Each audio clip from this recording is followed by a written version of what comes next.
My wife told her friends, "He is just my ATM, such a weak man," at our wedding anniversary. The next morning, I dropped the bomb and everything suddenly shifted. See what happened? Hey there, thanks so much for sticking with us. Your support keeps this channel alive, and we're truly grateful. If you're loving these tales, hit that subscribe button to join the ride. Oh, and drop a comment letting us know what city you're tuning in from. We'd love to hear it, and you might just get a shout out in our next story. Speaking of which, today's special shout out goes to Mary Parker from Washington State, USA. Glad you're enjoying the journey. Oday's story is quite different from the usual stories we share, and we would love your honest feedback. Thanks in advance. Now let's dive into today's story. The salty tang of the ocean hit me as I stepped onto the villa's cliffside patio, a wild breeze cutting through the dusk. Lanterns flickered like fireflies, casting gold across the faces of the only people I'd ever let this close. My sister Ellen, my oldest friend Mark, a handful of associates who'd stuck with me since the ramen days. 25 souls, max, gathered at this hidden coastal retreat for our 15th wedding anniversary. I'd picked it myself, remote, jagged, the waves crashing below like they were clawing at the earth. It felt right, a secret worth keeping. Lila floated through the crowd in a silver dress that caught the light, her laughter ringing out like a bell. She had that gift, making people lean in, drawing them close. 15 years, and I still watched her, wondering how I'd landed someone so radiant. Tonight, she glowed, sipping Bordeaux I'd tracked down just for her, the kind of wine that costs more than most people's rent. I'd built this life from nothing, and seeing her shine made it feel worth it. I raised my glass, the stem cool against my palm, and cleared my throat. The chatter hushed. 15 years, I said, voice steady despite the knot in my gut. 15 years of building something real. To Lila, my partner, my muse. It wasn't poetry, but it was mine. The group clapped, Ellen grinning from the sidelines, Mark giving me that nod he'd perfected over decades. Lila smiled up at me, eyes sparkling, and for a second, I believed we were still those kids from the dive bar, her daring me to dream bigger. The night rolled on, warm and easy. I slipped inside later, heading to the guest room to grab her gift. The necklace sat in a velvet box on the dresser, sapphires and white gold, each stone glinting like the sea below. I'd spent months designing it, tweaking every detail until it was perfect. Not just a trinket, but a promise I couldn't always say aloud. My hands shook as I snapped the box shut, picturing her face when she opened it.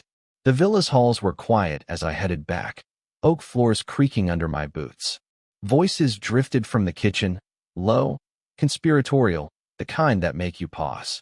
Lila's lilt hit me first, that tone she used when she was holding court. I edged closer, the box heavy in my pocket, and her words sliced through the air. He's just my ATM, such a weak man. The world tilted. I pressed against the wall, breath caught, as her giggle cut deeper, sharp and careless. Tessa, her cousin, all fake sincerity, snorted. God, Lila, you've got him trained. Becca, her shadow since grade school, cackled, a sound like nails on glass. My ears rang, the waves outside fading to a dull roar. ATM, weak. The words looped, each one a punch I hadn't braced for. I could have stormed in, let the fury rip through me right there, smashed the necklace on the counter, watched their faces blanch. But something colder took root, a clarity I hadn't felt in years. I straightened, smoothed my jacket, and stepped back to the patio like nothing had happened. It hummed with life, oblivious, glasses clinking in the dark. Lila waved me over with that perfect smile, and I forced one back, jaw tight enough to crack. The rest of the party blurred. I nodded through Mark's stories, laughed at Ellen's jabs about my wine taste. Lila danced with Tessa, her dress shimmering, and I watched her like a stranger. Every clink, every laugh, felt underwater, distant, muffled.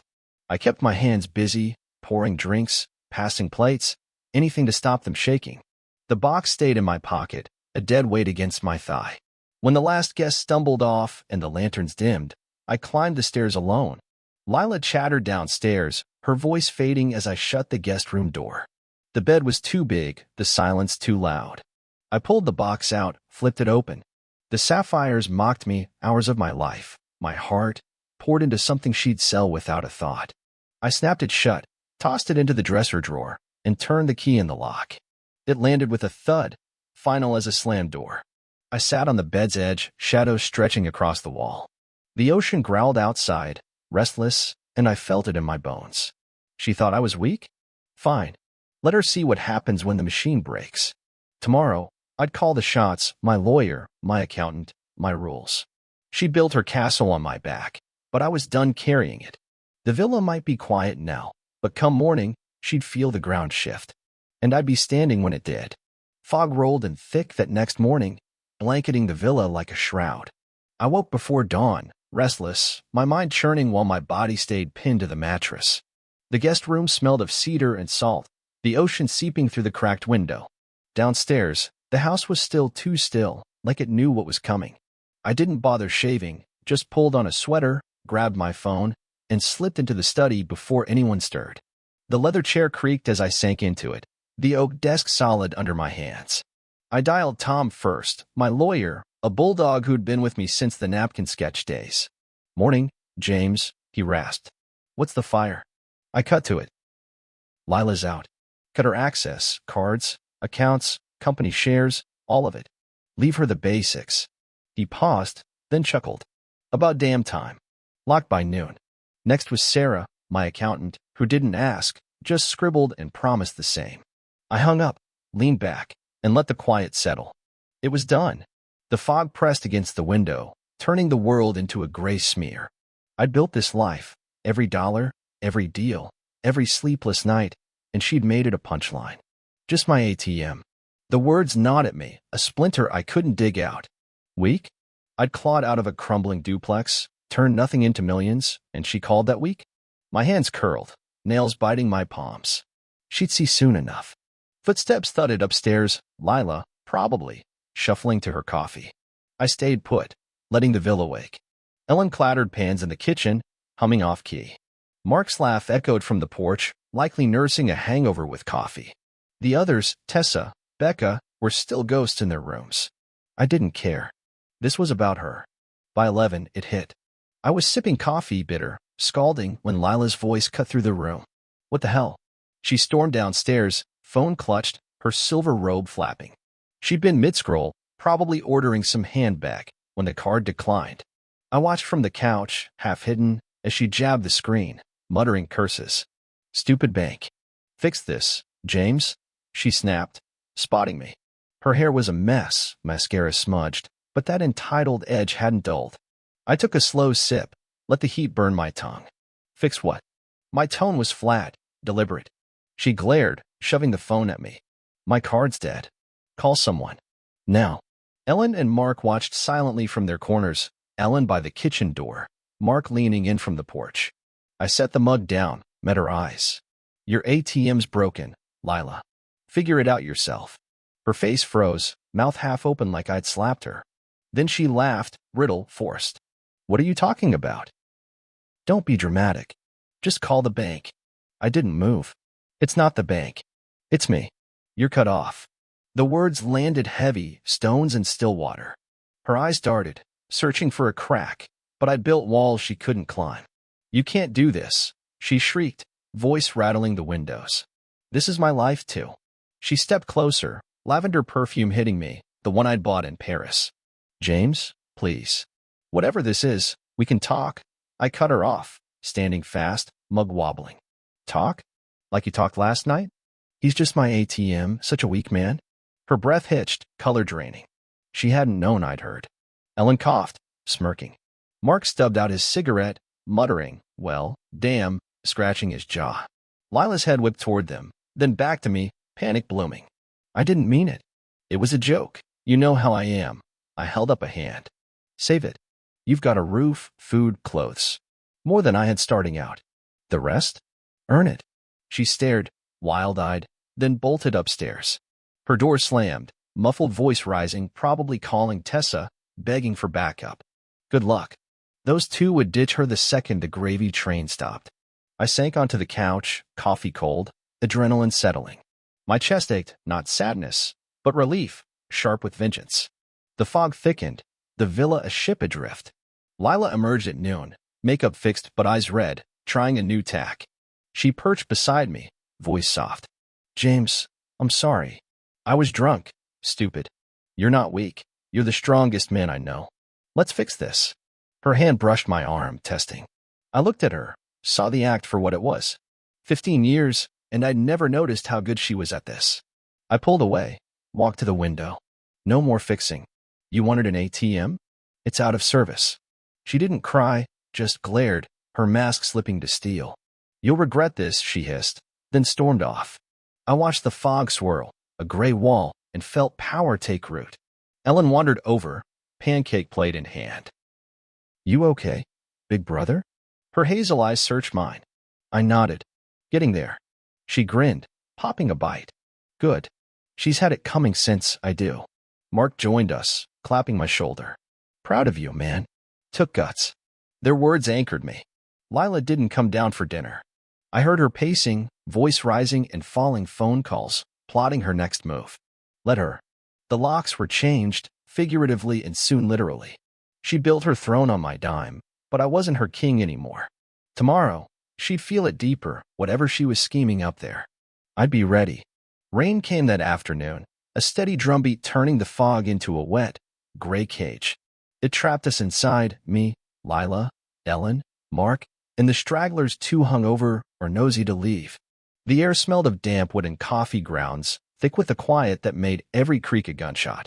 I stood by the living room window, watching water streak the glass, my reflection a ghost. Yesterday, I'd cut her off. Today, I'd see how deep it cut. Lila didn't come down till late morning, her footsteps heavy like she dragged chains. She'd swapped the robe for yoga pants and cashmere, still clinging to her armor, fraying at the edges. Her phone was glued to her hand, thumbs flying as she muttered. I stayed put, sipping Ellen's tea, the mug warm. Mark sprawled on the couch, flipping a fishing magazine, while Ellen banged pots in the kitchen, humming off-key. The normalcy felt surreal, a veneer over the storm I'd kicked up. It didn't take long for cracks to show.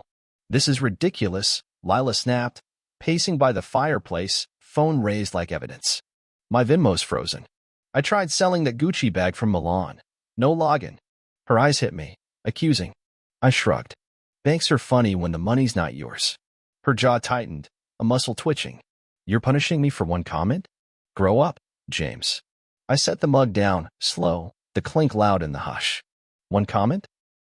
15 years of treating me like a wallet isn't one comment, Lila. It's a lifestyle. She flinched, but the fight wasn't out. She crossed her arms, leaning into her haughty tilt. You're overreacting. I said sorry.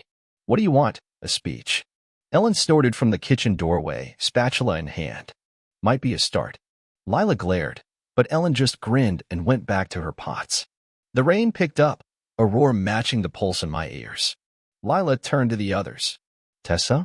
Becca, she called, voice pitching high. They'd holed up in the guest wing, nursing headaches, but didn't answer. She stomped toward the stairs, then spun back. This is insane. I'll call my lawyer. I cut her off, low and firm. Go ahead. Prenup's ironclad. You'll get a couch and a bus ticket if you're lucky.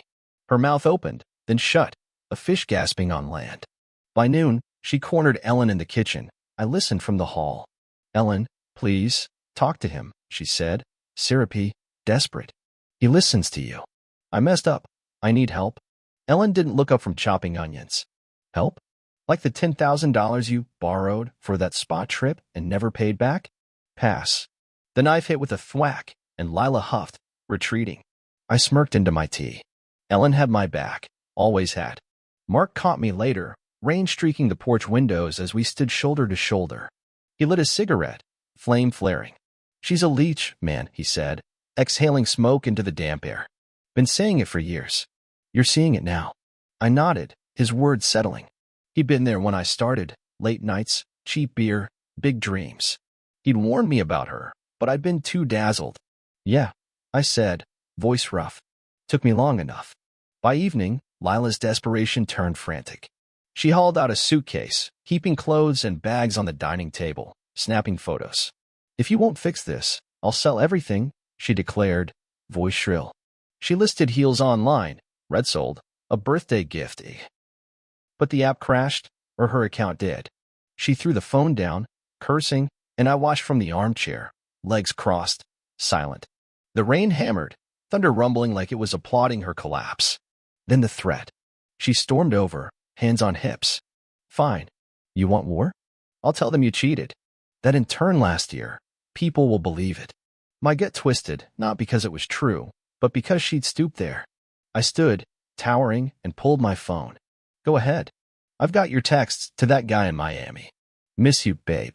Want me to share? Her face went slack, bravado draining. She didn't know I'd kept them, screenshots from a hunch 2 years back. I'd never used them till now. She backed off, mumbling about needing air, but the rain pinned her in. Tessa and Becca surfaced, hair mussed, eyes bleary, but when Lila begged them to talk sense into me, they balked. We're not getting in this, Tessa said, edging away. Becca nodded, muttering about a headache, and they bolted upstairs. Lila's scream followed, raw, bouncing off the stone walls. I found the necklace later, alone in the guest room. The rain eased to a drizzle, tapping the window. I pulled the box from the drawer, flipped it open. The sapphires glinted, a monument to the fool I'd been. For a second, I pictured giving it to her, her smile, a lie I'd bought too long. My chest tightened, a pang of something soft. Then I snapped it shut, shoved it back, and turned away. No more. Lila didn't come down for dinner. I heard her pacing, voice rising and falling phone calls, grasping at straws. Tessa and Becca slipped out at dawn, bags dragging, avoiding the mess.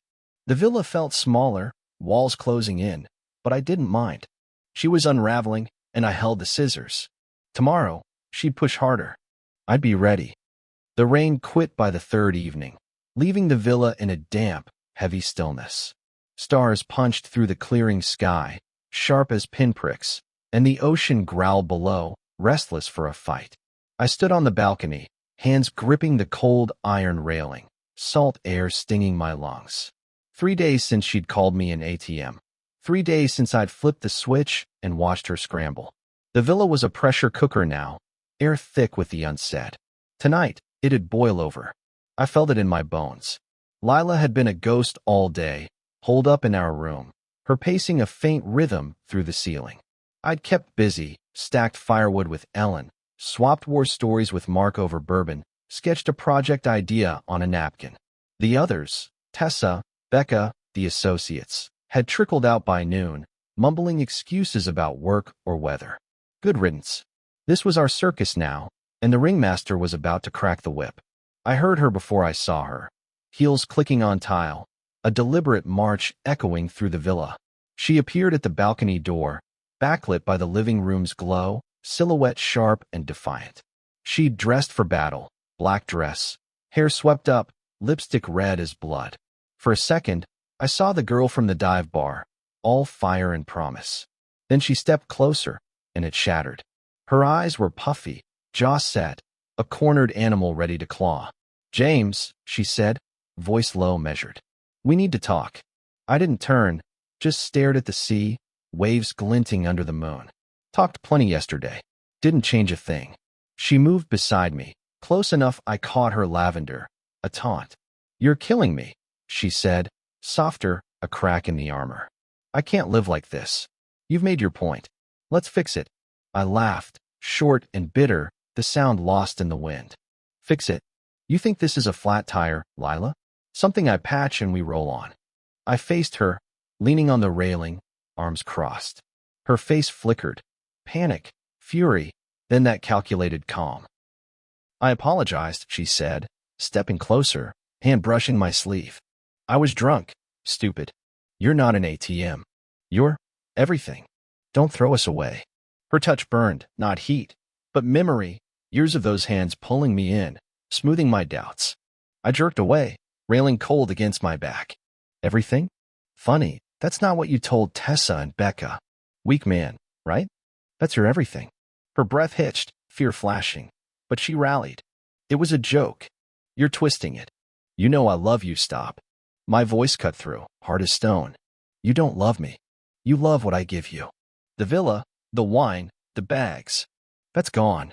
What's left? She stared, lips parting, but nothing came. The silence stretched, heavy as the air, and I saw it, She knew the script wasn't working. Her mask slipped, teeth and spite glaring back. Fine, she hissed, stepping back, hands on hips. You want to play hardball? I'll leave. If you won't be my ATM, I'll find another one. The words slapped, but I didn't flinch. I braced for them.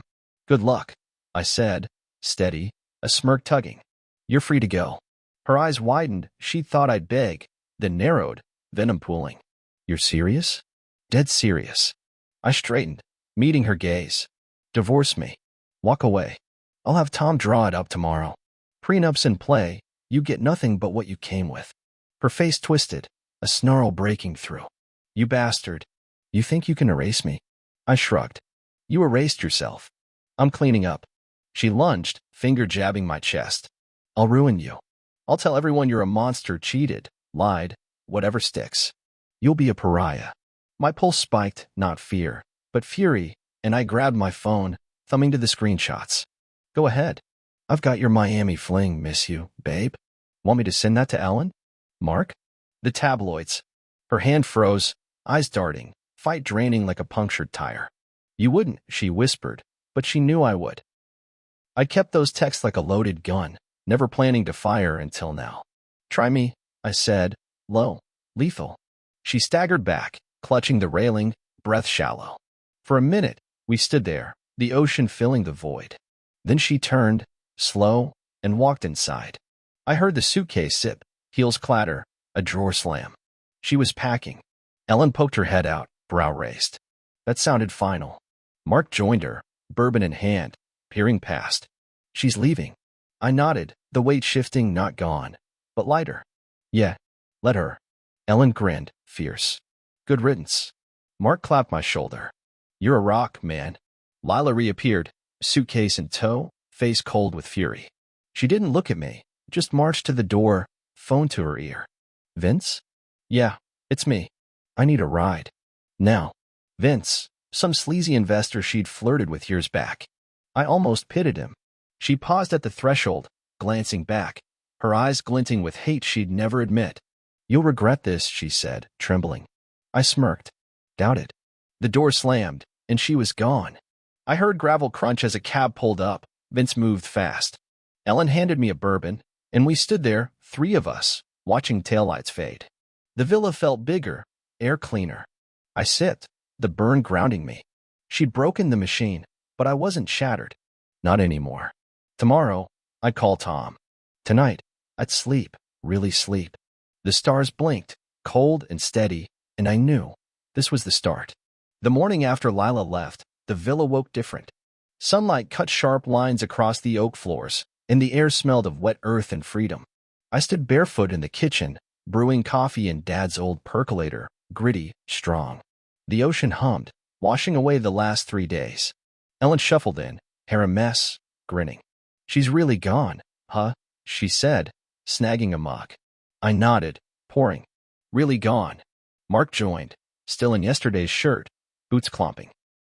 Good riddance, he grunted, grabbing a pancake from Ellen's stack. We ate around the counter, no plates, passing syrup like kids. The villa was ours again. Me, my sister, my friend, and the silence was light. Open, a door unlocked. What's next? Ellen asked, licking syrup off her thumb. I shrugged, sipping coffee, its heat waking me. Divorce papers. Then, something new. We cleaned that day, stacked firewood, swept the porch, tossed half-empty wine bottles. It felt good, shaking off her dust. By noon, I called Tom. She's out, I told him. File it. Keep it clean. He chuckled, raspy, clean as a whistle. She'll sign or starve. Ready by week's end. I hung up, the weight reel now. 15 years, done in a signature. Weeks later, I was back in the city, my brownstone, brick, creaky stairs, the place I'd bought when the company took off. I'd avoided it too long, letting Lila turn it into her showroom. Marble. Art I didn't get. Curtains costing more than my first car. Now it was mine. I tore down the gaudy drapes that first day with a grunt, let light flood in, stripping it back to bones. Work pulled me in.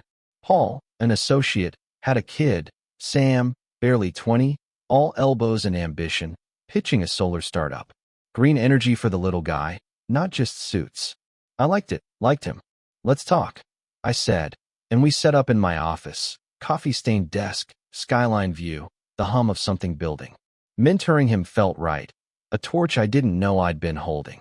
Ellen dropped by, saw me scribbling with Sam, and smirked. You're alive again. I didn't argue. Lila's shadow lingered. She'd call late nights, her number flashing like a warning. First time, I picked up, curious. James, she slurred, thick with wine, I messed up. Please, one more chance. Vince laughed in the background, lounge music thumping. You made your choice, I said, and hung up. She tried twice more, same plea. I let it ring out after that, silence louder than her words.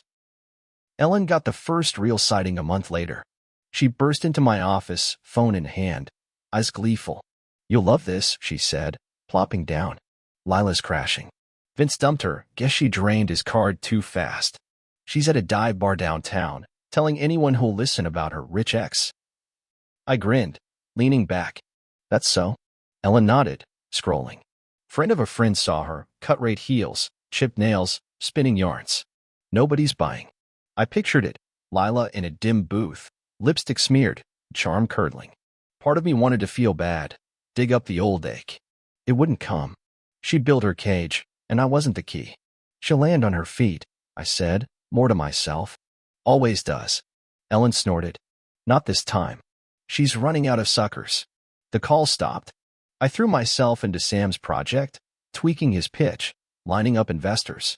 We'd meet at a diner, grease-stained menus and bottomless coffee, hashing numbers till midnight. It reminded me of early days with Mark, the hunger, the grind. Sam had that spark, nervous, but hungry. You think this'll work? He asked, pencil tapping. I clapped his shoulder. It'll work if you make it. I'll back you. His grin was worth more than any deal. Then the papers came. Tom sent them over, a manila envelope thick with legalese. She signed, he wrote in a note. Didn't fight. Guess Vince wasn't the sugar daddy she hoped. I flipped through, saw her jagged scrawl. Thanks, Tom, I muttered, shaking my head. Free. The word hit like a deep breath, clean and sharp. That night, I walked to the diner, ordered a burger, ate slow, watching the city pulse. Ellen texted, another Lila sighting, at a bus stop, arguing with a guy in a cheap suit. I chuckled. Some ATMs break faster than others, I muttered, taking a bite. The burger was greasy, perfect, mine. No shadows, no weight. Just me, the night, a road I'd carved myself. Sam's pitch was tomorrow. I'd be there, front row, betting on him like I'd bet on myself. Lila was a ghost, fading fast. I finished, tipped big, and stepped into the cool air. The stars were out, brighter, closer. I was done looking back. Spring hit the city like a promise, warmth sneaking up slow and blooming all at once. I woke early in the brownstone, sunlight spilling through bare windows, no more of Lila's curtains, just glass and a street waking up. The air smelled of coffee and cut grass, drifting in as I cracked the kitchen window. I'd been back from the villa months, and the place was mine again, stripped down, rough, the way I liked it. Today felt like a line drawn, a page turned. I brewed coffee in the percolator, gurgle steady as I leaned on the counter. My office upstairs was a mess, papers scattered. Sam's solar notes pinned to a corkboard, a half-empty whiskey bottle from last night's brainstorm with Mark. The kid's big day had gone off like a rocket, investors biting, handshakes all around, his grin lighting the room. I'd sat front row, quiet, proud, the old fire flickering. Mentoring him wasn't just a distraction, it was purpose, something solid. Ellen buzzed the doorbell at 10, her knock sharp. I opened it to her in jeans and flannel, arms full of grocery bags. Dinner tonight, she announced, shoving past. You're hosting. Mark's coming. I raised a brow, taking a bag, potatoes, garlic, steak. What's the occasion? She grinned, kicking the door shut. You being you again. Plus, I owe you a birthday gift. I snorted, setting it down. My birthday's not for 3 months. She waved me off. Close enough. We cooked all afternoon, kitchen filling with sizzling meat and rosemary tang. Mark showed up at 6, boots scuffed, bourbon in hand.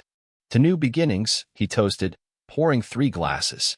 We clinked, amber catching the light, and I felt it, something settling, real. The table was scratched, chairs mismatched, but it was ours. Ellen dished steak, Mark told a dumb fishing story, and I laughed, really laughed, for the first time in too long. Mid-meal, I pulled out the necklace. I'd found it last week, tucked in the drawer since the villa, sapphires glinting like frozen tears. I slid the box to Ellen. "Happy early birthday," I said, voice rough. She opened it, eyes widening, then softening. "James, this is—" She traced the stones. "Lila's." I shook my head. "Was. Now it's yours." She slipped it on, blue bright against flannel, and hugged me hard. "You're an idiot," she muttered, smiling. Mark raised his glass. "To family." The night stretched, easy and warm. We moved to the stoop, city humming, cars rolling, kids shouting, a dog barking. The bourbon burned smooth, air cool on my skin. Ellen leaned back, necklace catching streetlight. "Heard from our girl lately?" she asked, casual but pointed. I smirked, swirling my drink. "Not since the bar story." "You." She nodded, pulling her phone. "Got a gem today." She read it, a text from a friend who'd seen Lila in her hometown, working a register at a dollar store. "Hair in a ponytail, no makeup, snapping at customers," Ellen said, grinning. Guess Vince wasn't her ticket. Mark chuckled. "Low? Karma's a hell of a thing." I pictured it, Lila behind a counter, charm wasted on cheap trinkets, voice sharp. It didn't sting, just felt distant, a movie I'd forgotten. Then my phone buzzed. Lila's number, glowing like a ghost.